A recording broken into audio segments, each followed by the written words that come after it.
Okay, here's my second review of the day, and it's for The Wedding of River Song. Um, I know there's been a few people that didn't like this finale. There will always be a few people who don't like the finale, and there will usually be valid reasons for those. Uh, Usually it's the case of something that's too easy or too built up, and it's kind of falls falls falls a bit flat. Um, it really it happens. It's happened in Dorothy Davis finales, and it's happened to an extent in the Stephen Moffat finales. It happened last year with The Big Bang. The way the Doctor got out the Pandorica through time travel itself. That's the only point that really made me think, I like paradoxes. I love when time travel is used like that, but no, that's way too easy. Here it was of course how the Doctor escaped his death with the Tesselecta. Although to be honest, I should have seen it coming, but I was too focused on the flesh aspect. So, and I really should have seen it coming from that previous thing. Uh, but really, I think it works. I think it worked. For getting the Doctor out. What worked even better was the reason that everyone thought the Doctor was dead was because the Doctor just decided it was best that way. Not just for the sake of time, but also so that they can forget him and he can go back to his roots of being a wanderer, a man who explores the universe and who doesn't give his name. I'm really, really looking forward to this new era when if uh, essentially what this finale was about, what this entire season was about, was the death of the Doctor, but not the character himself, but the death of the lonely god image that has been building up and up over the past 6 years. Something that Russell T Davies essentially set up, and even Stephen Moffat contributed to with Forest of the Dead. He stopped the Vashta Narada by saying, "I'm the Doctor, and you're the biggest library in the universe. Look me up." That's how he stops a race of flesh-eating shadows from eating him. Just say, "Look me up." It's not like it's not something I call or it's not something I call a cheat. It's just really shows the kind of ego that I've been building up in the Doctor for the past few years. At that point, it's been building up, which makes A Good Man Goes to War one of my favourite Stephen Moffat eps yet. It's because it continues that trend and it builds it up to a ridiculous point, and then it brings him crashing down. And ever since then, we've kind of been building to this moment of the Doctor accepting his death. This is some so the payoff of the Doctor of course cheating death with the Tesselecta. I can forgive it because it wasn't a Deus Machina ending. It wasn't done through something that was introduced in the last 20 minutes. It was from something a few episodes back. So it was actually in there. It was in place. Built in place so early that more than a few fans saw it naturally. But I think Moffat did to at least allow us a red herring with the flesh.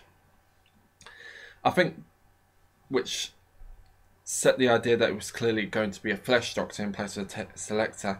And here's the thing with if an idea placed that early with some fans, including me, once that idea is kind of set in, it's kind of hard to shake off, even when there's a more obvious escape route right there. So I give him props for inserting red herrings into our heads like that. What do I think of the rest of the app? Because I've been going on too long about the Doctor's death as it is. I really, really enjoyed the sheer bonkersness of it. Stephen Moffat does love to create whole new timelines. So just thinking, oh, wouldn't that be cool if this happened? He did last year with The Big Bang, Penguins in the Nile, and a universe with no stars. And this year, what he's done is something 20 times as mad. That eventually has an American news reporter say the line in Holy Roman Emperor Winston Churchill. Let me just say that again. Holy Roman Emperor Winston Churchill. I didn't think that you could get a sentence more awesome. And then you got the quote by Winston Churchill of, "Good God, man, have you never heard of downloads?" And the Doctor finishing that off with, "Said Winston Churchill." That's just... Actually, this, as far as quotes go, this ep was absolutely full of gems. Texting and scones, I think everyone's quoted that since the ep. And the reaction between the Doctor and Rory, which, as you just seen, it still makes me laugh. That whole awkwardness of that moment, brilliantly played by both Smith and Darvill acting off each other. Some more. We also got more Rory awesomeness. Resisting and electrocuting eye patch. What we also got this week was some Amy awesomeness, and you finally see how these two really are perfect for each other. And that Amy's the kind of woman who would defend a husband that didn't know he was a husband to her with a machine gun. I think shooting down the silence with a machine gun, that's pretty epic stuff.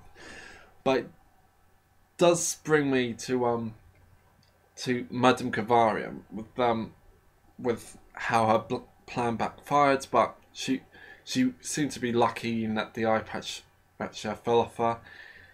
And then it came to a moment that filled in, that helped with a major problem I had with Let's Kill Hitler. There was so much stuff about Amy wanting to find her daughter, wanting to raise her, wanting to look after her, and then at the end of the ep, she just seemed to go. She just kind of accepted that okay, a River Song is now my daughter. I've lived with her all these years, so I can never raise her. Let's have more adventures. That was a big problem I had with Let's Kill Hitler, and if I'm really being honest, it's a problem I still kind of had. I still have, in that it wasn't explored sooner. This dramatic potential right there of Amy never raising a child, never being able to act as a proper mother to Melody. I think that was kind of a missed opportunity there. Moffat, he didn't quite make up for it with one moment, but he did actually tap into that potential finally. A little bit too late, but he finally got to that access that potential the moment Amy says, "You took my baby from me," to Madame Kavarian, and she actually says, I'll never see my baby again. So she was incredibly hacked off, to say the least. And then the moment she kills Madame Kavarian, finally, moment of huge drama right there of Amy being just... It was just a fantastic moment that addressed, like I said, addressed a problem I really did have with Let's Kill Hitler. So that was one of my favourite moments of the app. Also, I gotta say, the Doctor looked incredibly badass in this app, in the green coat and the Stetson. The first time he wore the Stetson, it did look a bit geeky, considering he was also wearing the tweed jacket. But then you get him in the green, in the kind of green trench coat and the Stetson. Somehow it wonderfully works, especially when he's walking up to that Dalek and giving it in that whole speech about you looked up and then suddenly you saw the face of the devil. I thought, wow, that's the most awesome use of a Stetson ever. And before I forget, another favourite moments of mine from the app, because this episode was filled with magical golden moments.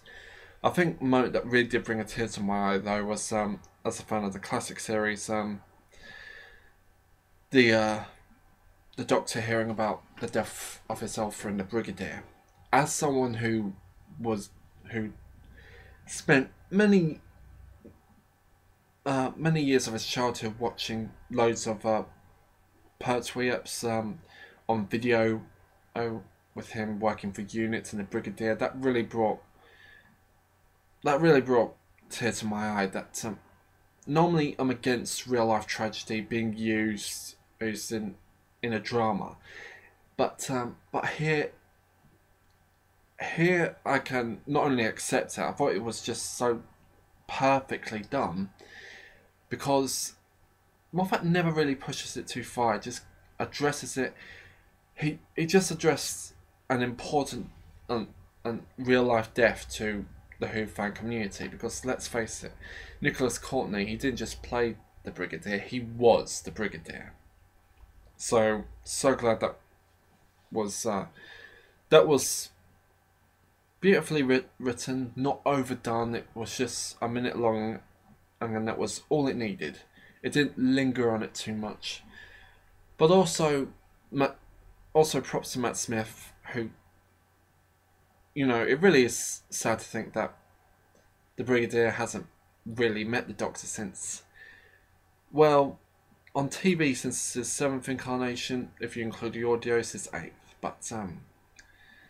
But Smith played that scene wonderfully, considering that his Doctor had never even, his incarnation of the Doctor never even met the Brigadier. So again, that was perfectly done. And once again, I feel like I've gone on too long, but this finale was pretty jam-packed. Did I have any problems with it?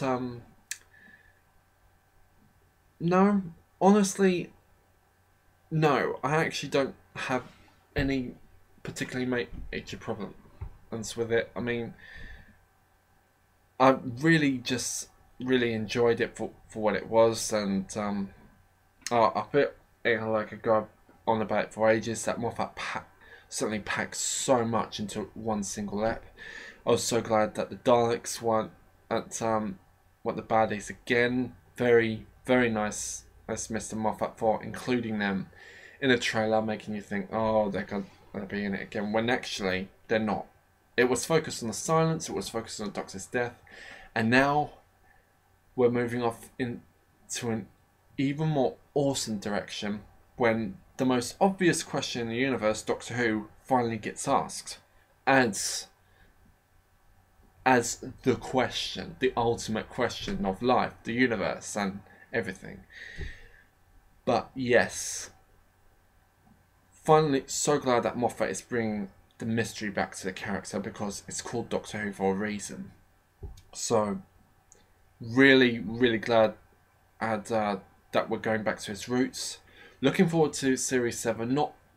I'm not like quivering with excitement and thinking, oh, I can't wait. Not because I think it's going to be rubbish, but because I'm really going to enjoy the time to watch season 6 all over again from start to finish, because it really was like a 13 episode arc that has to be watched again, I think, as one story. So, but yeah, this review went on a little too long. I've watched it three times, and maybe there's a couple of moments that drag. It might not be my favourite ep of the series, but it's pretty darn close. I think what's actually becoming my favourite ep on repeated viewings is the God Complex. But yeah, I give it a 10 out of 10. Easy. Yeah, Wedding of Eversong, 10 out of 10 ep. Just fantastic finale.